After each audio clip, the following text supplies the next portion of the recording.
Hello everyone, welcome back to Litmeals. In this video, we will be discussing about post-colonial literature.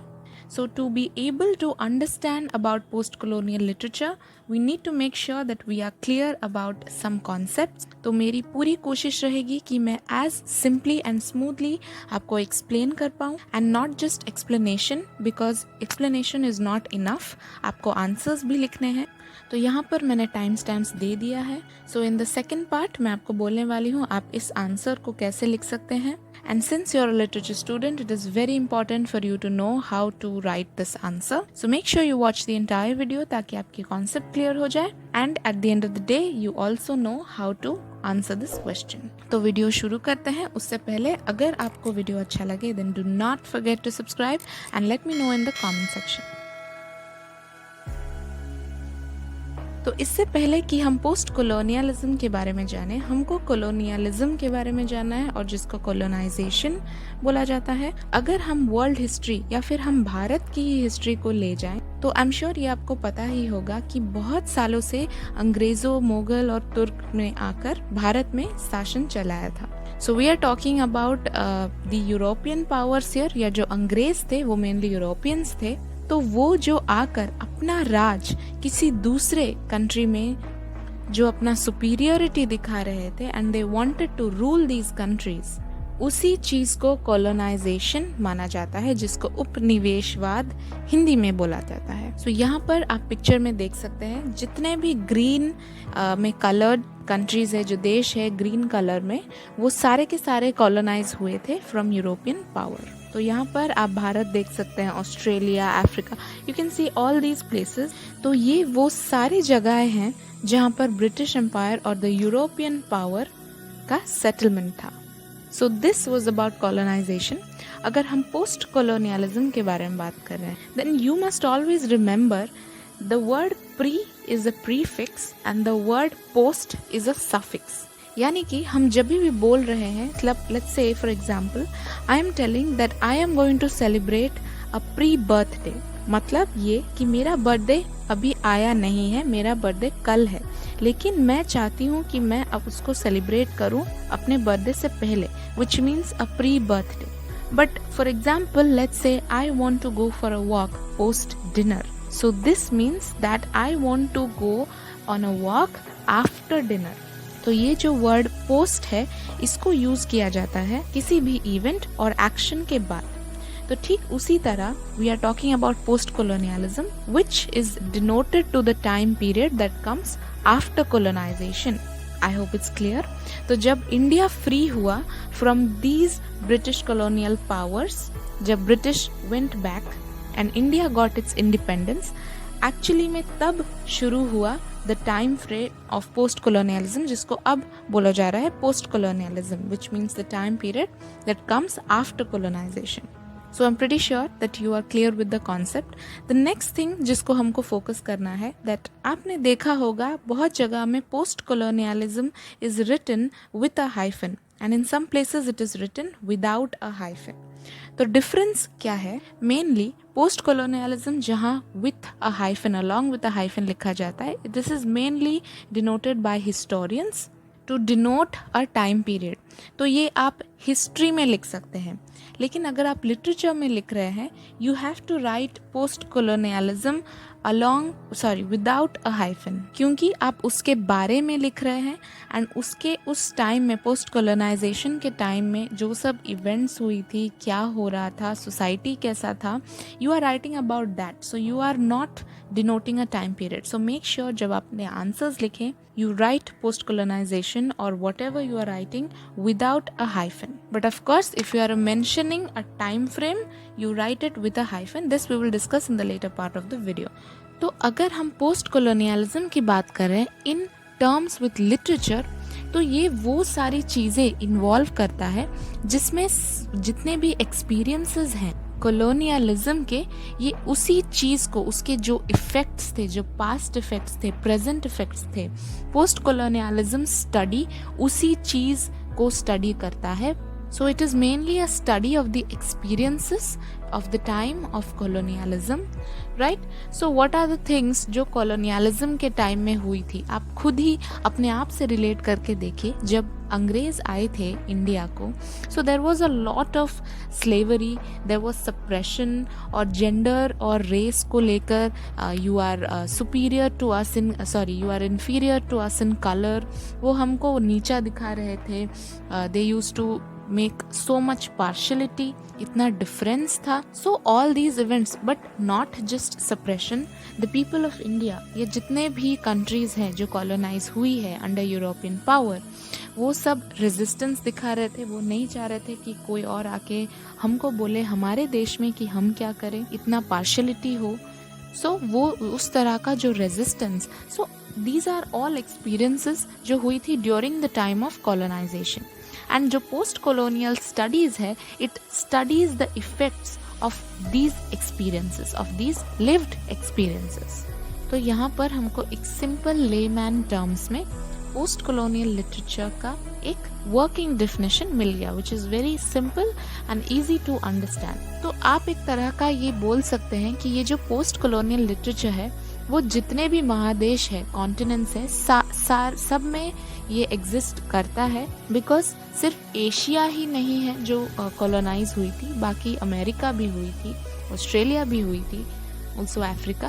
So it kind of exists almost on every continent. So almost every continent पे हुई ये अत्याचार, the abuse, the loss and all the consequences जो colonialism लेकर आई, उसी चीज को we are trying to study in a post-colonialism literature, post-colonialism study. So next हम move on करते हैं characteristics को. तो अगर आप characteristics लिख रहे हैं, so it is very obvious that the first thing you are going to mention is about colonialism.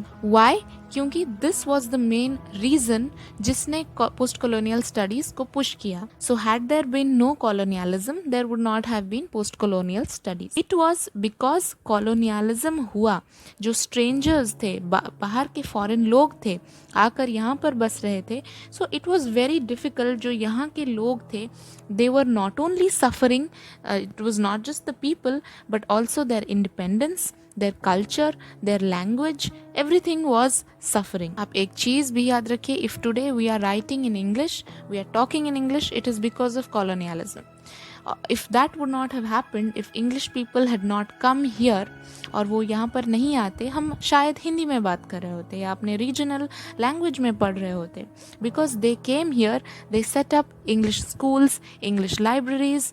उन्होंने क्यों सेटअप किया? क्योंकि वो एक तरह का चाहते थे कि हम उनके साथ कैसे कम्युनिकेट करें, वो हमारे साथ कैसे कम्युनिकेट करें, इसीलिए उन्होंने इंग्लिश एजुकेशंस सेटअप की. So first thing you have to write, but please don't mention this like I have told you. Answer में हम आपको कैसे लिखना है वो I will let you know in the latter part of the video. यहाँ पर मैं आपको बहुत ब्रीफली बस समझा रही हूँ कि कैरेक्टरिस्टिक्स क्या है, क्या लिखना है. We will discuss about that very nicely. Abhi, just make sure you're listening and you're understanding what it is. So the first point has to be about colonialism. So the second characteristic is going to be about decolonizing or decolonization. So what is decolonization?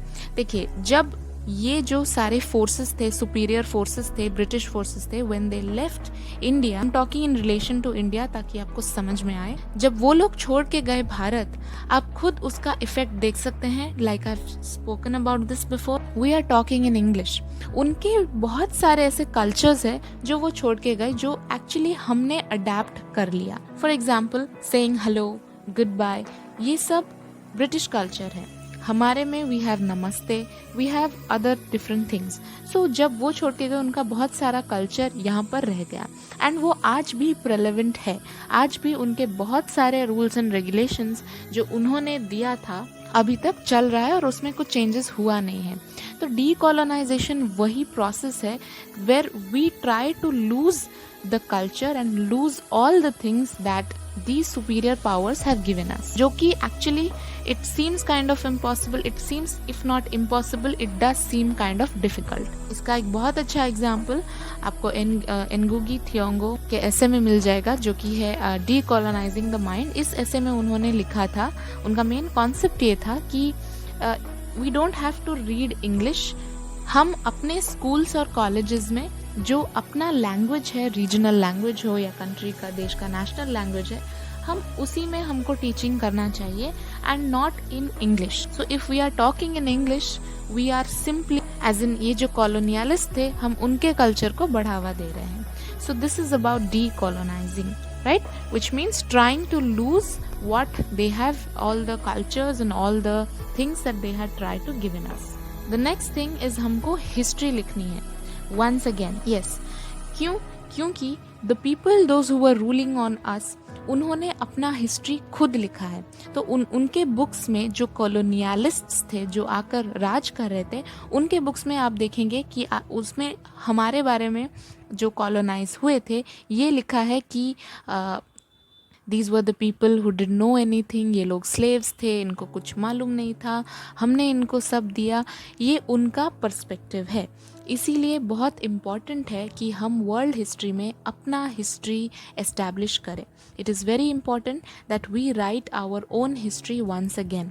And if we are writing our own history, our own literature, what we are suppose to write, जब हम लिखेंगे हमारा perspective आएगा उसमें. तो हम क्या लिखेंगे कि दीज वर द पीपल और those were the colonialists who tried to oppress us, who tried to rule on us, who abused us, who mentally and physically tortured us. So जब दुनिया जो पढ़ेगी और जो नए जनरेशन्स आ रहे हैं वो पढ़ेंगे, उनको इस चीज़ की भनक लगेगी कि we were not simply third world people, we were people who had the wish to be free और हमारे ऊपर ये अत्याचार किया गया था. So it is very important to write history once again. और इसका एग्जाम्पल आपको गैब्रियल गार्सिया मार्केज का जो नोवेल है 100 Years of Solitude उसमें मिलेगा. ऑल्सो सलमान रश्दी का Midnight's Children, even in there he puts himself in the center of Indian history in the very first page. अगर आप वो बुक पढ़ेंगे उसी में फर्स्ट ये वेरी गुड एग्जाम्पल्स है about of rewriting history. Next up we have colonial discourse. अगर हम उसके बारे में बात करें तो ये जो कॉलोनियल डिस्कोर्स है ये एक तरह का कलेक्शन है. Just like I told before rewriting history, ये कॉलोनियल डिस्कोर्स भी वही है. It's a collection of all the statements, opinions, ideals जो भी है जो कॉलोनाइज्ड पीपल का है, ये उस चीज़ का है from the perspective of European colonisers. As in जो लोग हमारे ऊपर राज कर रहे थे उनका पर्सपेक्टिव है. That is the colonial discourse. तो that is a one sided story like I told before. वो हमारे ऊपर राज करके बुक्स नहीं लिख सकते that they were weak, they were whatever. So जो भी पोस्ट कॉलोनियल राइटर्स थे उनका ये मकसद था कि वो ये कॉलोनियल डिस्कोर्स पर अटैक करें, यानी ये इन लोगों को दिखाए कि you are not the only people in this world. एक दूसरा पर्सपेक्टिव भी इसमें निकल के आ सकता है. So these writers were also post-colonial writers were attacking this colonial discourse, and hence post-colonial writing was extremely important to show the world कि किस तरह का torture third world countries या any type of countries जो colonize हुई थी हुआ था. Next we have about challenging stereotypes. Stereotypes as in जितने भी colonizers थे, the people who ruled, वो लोग हमेशा दुनिया को ये दिखाना चाहते थे कि जिन पे वो राज कर रहे थे वो लोग लेस सिविलाइज्ड थे, वो चोर थे, मक्कार थे, झूठे थे और इसीलिए उनके ऊपर राज किया जा रहा था, विच इज़ एब्सोल्युटली रॉन्ग. तो दुनिया में ये जो स्टीरियोटाइप बन चुका है जिन लोगों पे राज हुआ था of the colonise, please make sure you have to remember जो लोग राज कर रहे थे वो थे कॉलोनाइजर्स एंड जिन पे राज हुआ था they were the colonised. So the people who were colonised उनको हमेशा एक बैड लाइट में देखा जाता है throughout the world, that they were savages, they were people who were robbers, they were thieves, they were uncivilised, उनमें कुछ नहीं था. Basically our people, Indian people, Australian people, जो भी सब कॉलोनाइज हुए थे. सो उसी स्टीरियोटाइप को बदलने के लिए भी पोस्ट कॉलोनियलिज्म बहुत ज़रूरी था, to tell the world that it was not like that. It is not a one-way story. इसमें बहुत सारे perspectives हैं. So it was mainly everything, every characteristic of post-colonialism actually ended up about challenging stereotypes, about challenging and telling the world that there is always a perspective, there is always another story to any side. And जो last characteristic हम बात कर रहे हैं which is definitely about culture. अपना जो culture है उसको री एस्टैब्लिश करना बहुत ज़रूरी था, क्योंकि जब वो लोग सेट कर रहे थे इन आवर कंट्रीज़, उन्होंने अपना बहुत कुछ दे दिया है, अपना कल्चर वो सब यहाँ पर छोड़ के चले गए थे। सो इट इज़ नेचुरल जो नेक्स्ट जनरेशन है they are going to pick up on these things. So it is very important कि हम अपना कल्चर खुद वापस री एस्टैब्लिश करें। So that is why also post colonialism फ्यूम हुई, पोस्ट कॉलोनियलिज्म को लाया गया जो स्टडी है उसमें we started mentioning about our own culture, we started understanding and loving our own culture in opposition to all the culture that the colonizers have given us. So these were a few things, very simple characteristics about post-colonial literature, post-colonial studies. So very briefly I have explained you the whole concept. I hope it's clear to you.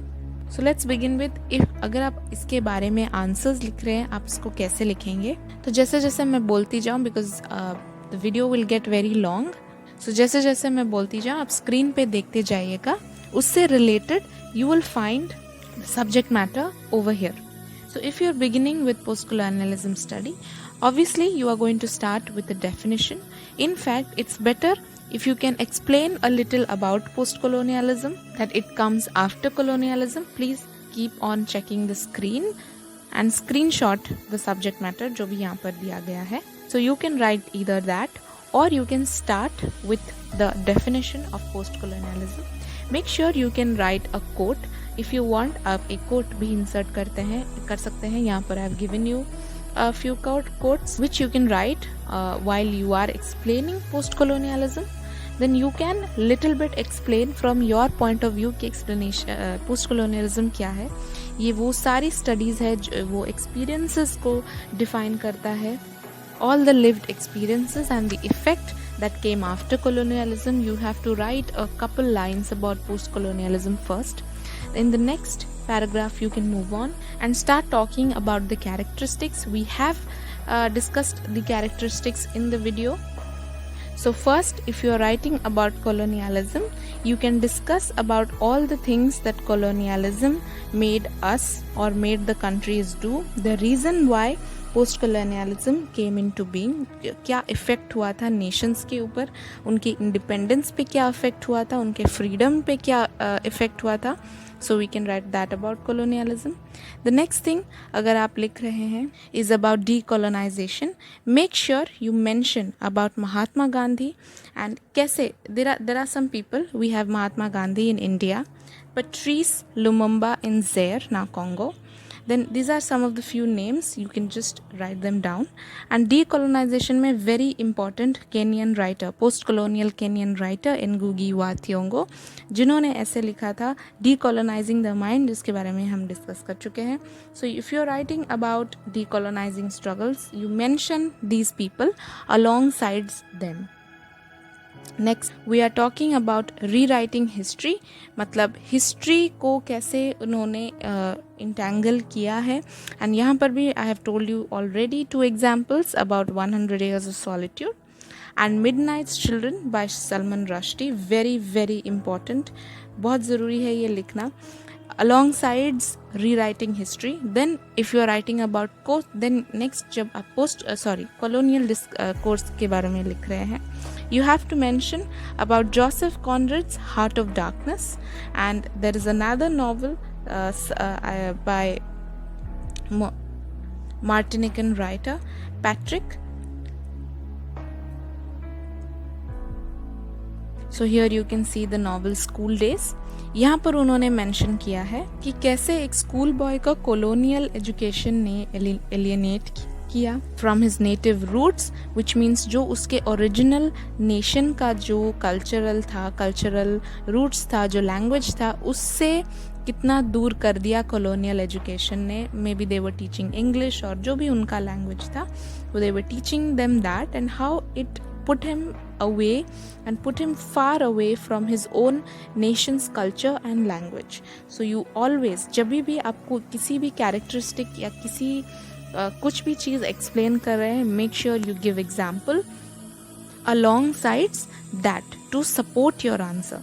Then if you're writing about challenging stereotypes, Then you can also surely mention about Arundhati Ray's book, The God of Small Things, very popular book. I'm sure आधे से आधे बच्चे ने इसको पढ़ा है. It's very very good book. If you've not read it also, I'll suggest you to read this book. ये जितने सारे स्टीरियोटाइप्स थे अबाउट द दलित्स, जिनको अनटचेबल या अछूत माना जाता है इंडियन सोसाइटी में, उनके बारे में ये लिखा है, the God of small things. I think it's a very beautiful book. Mention it while writing challenging stereotypes. Then आप इन सारे जो राइटर्स हैं, इनका जो मिशन था, ये लोग क्यों लिख रहे थे? Simply to challenge the colonialism, studies to challenge the colonization. That was the main motive. यहाँ पर मैंने conclusion में I have given some pointers. You can also add it in the end. Do not forget to write in very simple but good understandable language. Mention some quotes. बहुत important होता है answer को support करने के लिए. And in this way, I'm pretty sure you'll be able to write and give a good answer. And I'm also hoping the concept is clear. So आज के लिए इतना ही. अगर आपको वीडियो अच्छा लगा हो, then let me know in the comment section and don't forget to like, share and subscribe. Until then, and I will see you in my next video.